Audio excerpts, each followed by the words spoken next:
My God, I hate drugs. We begin tonight with the race for the highest post at the House of Representatives getting a plot twist as presidential son and Davao City Representative Paulo Duterte indicates he might join the speakership race after all. In a statement, the presidential son says he might be able to help unite the House of Representatives. He says he initially did not have plans to run for House Speaker, but he changed his mind because of talks of term sharing for the post.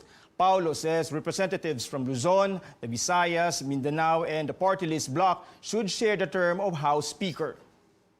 President Rodrigo Duterte had earlier said he will step down if his son runs for House Speaker, but now the palace is saying the president's statement then was just based on circumstances that might change. You make a position, you make a stand on the basis of circumstances. When those circumstances change, you also change your stand. So, pwede rin magbago. So, pwede rin magbago yung isip ng Pwede rin Pangulo? magbago ang isip ng Presidente. Pwede rin magbago ang isip si Congressman Paulo Duterte. Senator Bongo, however, believes the president will make good on his word that he will resign if Paulo runs for House Speaker. The senator says, knowing the president, he would stand by his statement. Pagkaalam ko kay President Duterte, kay Mayor Rodrigo Duterte, merong isang salita. Pag ano po yung binitawan niya, hanggang sa dulo, tutuparin niya po yun. A man with honor po yan. I value loyalty to Mayor Rodrigo Duterte. So anak niya si Paulo, iboboto ko siya kung congressman po ako. Hindi naman po ako congressman. An official of the president's political party says their bet for House Speaker is ready to give way in case the presidential son finally decides to run for Speaker. Other contenders are Marinduque Representative Lord Alan Velasco, later Representative Martin Romualdez, and Taguig City Representative Alan Peter Cayetano. PDP Laban's Executive Vice President, Pampanga Representative Aurelio Dong Gonzales says Velasco and the coalition of lawmakers backing him will shift their support to the younger Duterte if he is serious about joining the speakership race. Gonzales says some 200 lawmakers support Velasco's bid. Basta't si Congressman Pulong, siya ang mag-speaker. Lahat kami, nakikong Lord, susuporta kami kay Congressman Pulong. Para hindi na ma-divide yung House, kung si Kong Pulong ang papasok,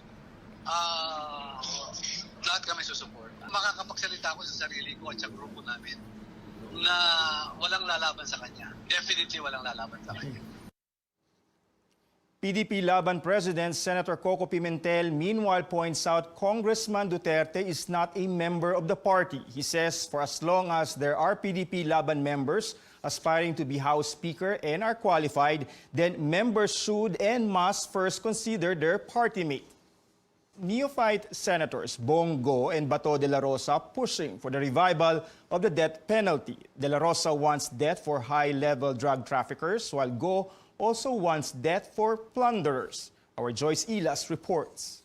Senator Bato Dela Rosa wants death by firing squad for high-level drug traffickers. Dela Rosa says this will be among the first bills he will file in the 18th Congress. The neophyte senator says he has yet to identify what constitutes high-level drug trafficking. Firing squad para hindi tularan. Para matakot sila mag-traffic ng drugs. Dela Rosa, who once led the administration's drug war as Philippine National Police Chief, says he is not scared to debate with veteran senators once the controversial bill is tackled in plenary. Pag nahirapan ako mag-English, Tagalogin ko. Pag nahirapan ako mag-Tagalog, Bisayain ko.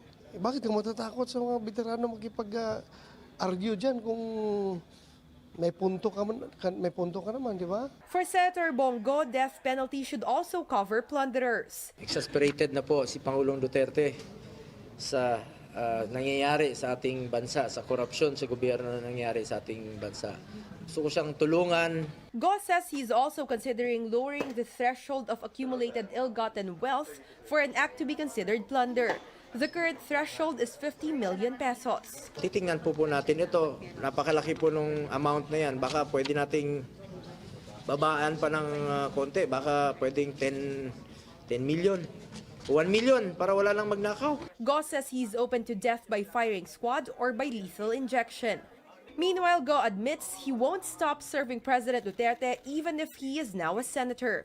Interest po ng Pilipino ang mangingibabaw po sa magiging lahat po ng aking magiging desisyon. Pero hindi ko po iwanan si Pangulong Duterte habang buhay in my own personal capacity as his private advisor, political advisor, or personal advisor. Go says there's no conflict between his job as senator and President Duterte's private advisor because he is not paid by the executive department. Joyce Ila, CNN Philippines. Senior Associate Justice Antonio Carpio inhibited himself from deliberations on a case compelling the government to protect the West Philippine Sea. The rest of the justices began hearing the arguments of the petitioners this afternoon. Our justice correspondent Anjo Alimario tells us more. The West Philippine Sea is an issue that's close to Senior Associate Justice Antonio Carpio's heart, but he still chose to inhibit from a case compelling the government to protect the West Philippine Sea. Carpio explained there's no compelling ground to inhibit, but he's still doing it for Solicitor General Jose Calida's peace of mind. Calida sought Carpio's inhibition for his supposed personal bias. The senior magistrate actively participated in the country's arbitration case against China over the West Philippine Sea, and he has been vocal against the government's actions on the arbitral award. In response, Carpio didn't participate in the oral arguments. Justice Andres Reyes says the petition for writ of kalikasan is politically motivated, meant to embarrass the country. Even if we say yes, how can the government guard that shoal 24 hours a day and spend money on that when we have other important things to do in this country? Reyes defends the president's actions in the West Philippine Sea. We cannot interfere nor intrude on the powers of the management by the President of the Philippines. If he deems it necessary, he can only send 10 soldiers to Ayungin Shoal because he needs to send the soldiers to other parts of the country. That's his prerogative. That's his management style. Justices hit the petition for failing to include those allegedly responsible for the destruction of marine resources in the West Philippine Sea. Justice Stella Perlas Bernabe asks how can the government prosecute if these people are not included in the case. The intruders into our shoal, are you definite that they are Chinese?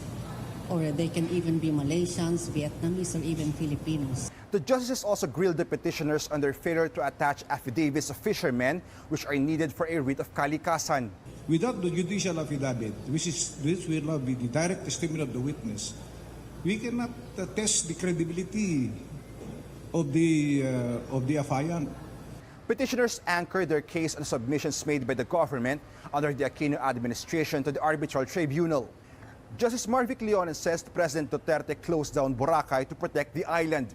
He asks why can't he do the same in the West Philippine Sea? Is there something he's afraid of? Pasig Mayor Vico Soto eyeing to implement more measures to address traffic in the city. He tells CNN Philippines there's a need to further capacitate traffic enforcers. On his first day in office yesterday, Soto suspended the city's odd-even scheme for vehicles. The scheme bans vehicles on the road based on the last digit of the license plates. There's some measures that we need to implement right away, like enforcing the no parking zones, tire locking illegally parked cars. But longer term, we need to further capacitate our traffic enforcers and think of other measures. That's why we came up with this task force to come up with data-driven solutions. I think that's one of the things that we're lacking in the last administration. Policies were not necessarily data-driven. We need to make sure that we come up with new progressive ways of dealing with traffic, and not just traffic, but mobility in general. Meantime, Manila Mayor Isko Moreno signs a new order declaring all laws and ordinances affecting the city be made public. Speaking to CNN Philippines, Moreno expressed frustration over not receiving public documents which should have been turned over to him as soon as he assumed office. Wala nga. Pa rin? Yes, that was yesterday during my State of the City, but because Simply because the city should know, and the city council, especially the city council, should know of the state of the city. Yes. Then how can I say something that is not present before me? So, kaya sabi namin, not a single document transferred or binigay as per directive of the ILG doon sa counterpart nila, which is amin, na transition group. Deputy Governor Diwa Gunigundo retires from the Bangko Sentral today, completing over 4 decades of service. Gunigundo turned 65 years old on July 2nd, the mandatory retirement age for government officials. He was Deputy Governor for 14 years, a period spent crafting the government's roadmap towards a top-level credit rating from global debt watchers. The top-level credit score means lower borrowing costs for the country to access funds for projects. Gunigundo's name has always been included in the supposed shortlists for the BSP chief post. In April, BSP Governor Ben Jokno revealed Assistant Governor Francisco Daquila Jr. would take Gunigundo's post. In the meantime, Malacanang confirms the resignation of the head of the state-run pension fund. Executive Secretary Salvador Mejaldea says they received the resignation letter of Jesus Clint Aranas this afternoon. Aranas resigned as president and general manager of the government service insurance system effective today. In his letter to President Duterte, he says he resigns secure in the knowledge that he has unwaveringly advanced the interest of the GSIS and its members. He did not cite the reason for his resignation. A former senator warming up to his new office and parting ways with his, quote, Jurassic mobile phone. Our Rexy Media tells us Gringo Honasan's priorities as new information and communications technology chief. It's Gringo Honasan's first day as Information and Communications Technology Secretary. Acting Chief Eliseo Rio welcomes his new boss, even as Rio has been appointed Undersecretary for Operations. They are now the two so-called Lolo Techies, who will lead the department in its mission to make internet access faster and cheaper.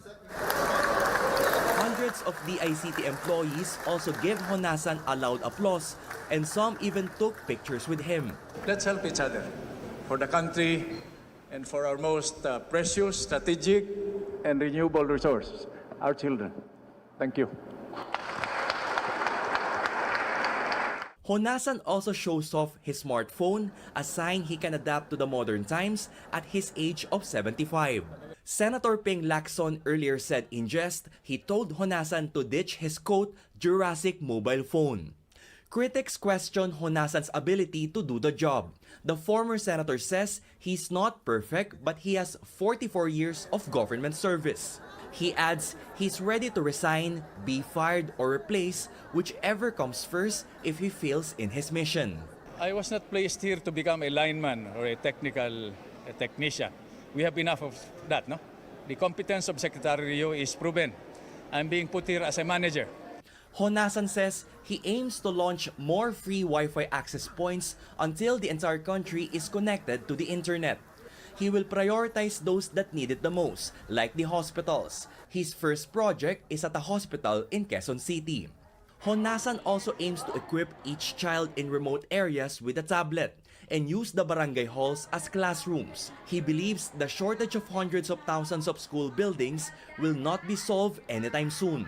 The secretary also vows to further open the telco industry to more players to bring down prices. The more players, it will bring the prices down. Diba? More competition is encouraged. Honasan allays fears that China will hack the country's telco system with the entry of Mislatel. It's a consortium of telco companies that includes Chinese government-owned China Telecom. He says Chinese telco firms are earning well to even bother barging into the country's internet systems. DICT officials say they want to make the country's internet speed comparable to that of Thailand and Singapore by 2022. Rex Remitio, CNN, Philippines.